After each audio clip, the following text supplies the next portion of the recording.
So last year I was getting tired of riding my old 1991 RM 125. It was time to move to a bigger bike, something more reliable, something newer, because that thing kept leaving me stranded and stuff. So I ended up getting the TM MX250 last year. That was a big step up in power for me, going from the 125 to this Italian-made 250 with tons of torque, and I've been basically spending the whole past year trying to like acclimate to this new bike. I really like the 250. It's a nice bike. It's got loads of torque. It can lug up trails. It's really good for technical riding and stuff like that. It's just a more capable machine than the 125 for a lot of situations. Ever since I bought the 250 and I got rid of the 125, I've kind of been feeling like I miss that power band. I miss that 125 power band hit. Like, I kind of started to miss it right away. When I got rid of my 125, I was kind of like, the 250, at least my 250, doesn't wind out in the RPMs as high as, say, a 125 does. I mean, it has more torque, but it just doesn't kind of scream on the top end the same way. So then I started thinking about buying a second bike, or maybe getting rid of the TM and buying a different bike. I thought about buying maybe the Beta 250RR. I thought that might have more of a power band characteristic that would suit me well. So last year my friend bought this bike. You've seen it one time before on this channel. I did a video about it, but he bought it with the intentions of learning how to ride, and he doesn't really have the time to learn how to ride. So I asked him if he wanted to sell it.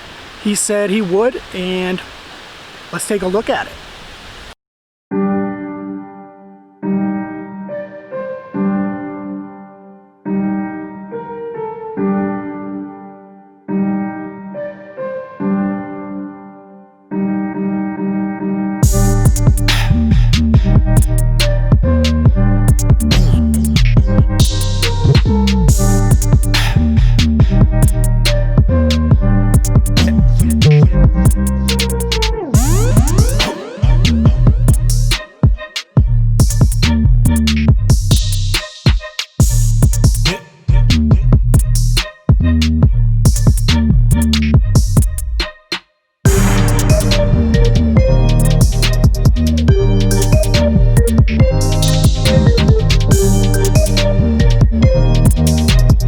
So as you can see, I bought my buddy's TM 144.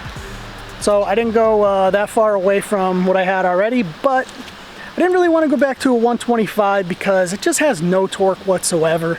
And I do a lot of trail riding and stuff like that, but I still wanted something that had that 125 power band, that real screaming, hard-hitting power band, and this bike has it for sure. This is a pretty fast bike. This is faster than a 125 for sure. You know, it's basically the same bike as mine.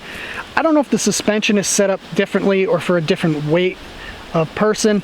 I know the front tire is a little smaller, which I'm going to change. I'm going to replace this front tire with the same size tire that's on my 250, just so they kind of ride the same.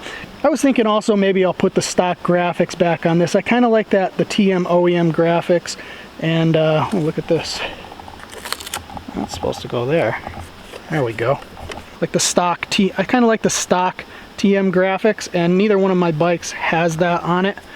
I got some aftermarket graphics for the 250, but I think I want this one to look OE. So this bike is actually the same exact year of my 250. They're both 2017, so that's pretty cool because TM doesn't make that many bikes in a year to begin with, and they ship even less to the United States, and I have a 144 and a 250 same year. So that's pretty cool, I think. I think now that I got a 250 and a 144, pretty much all my dirt biking needs are met at this point.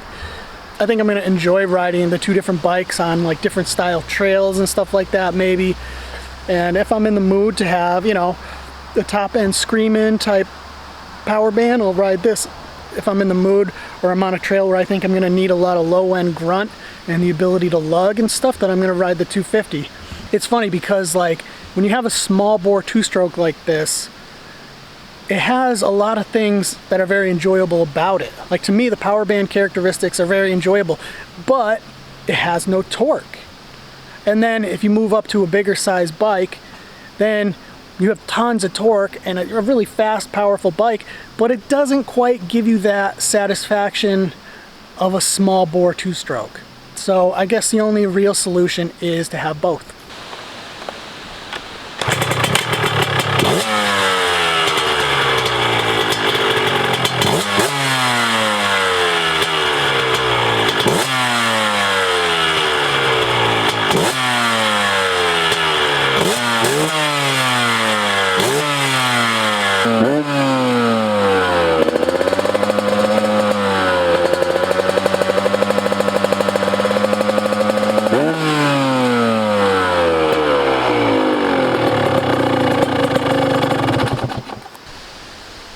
So the last time I had this bike on the channel, I took it for a little test ride around the sand pit real quick. We did a little bit of revving it up, showing you guys what it sounded like.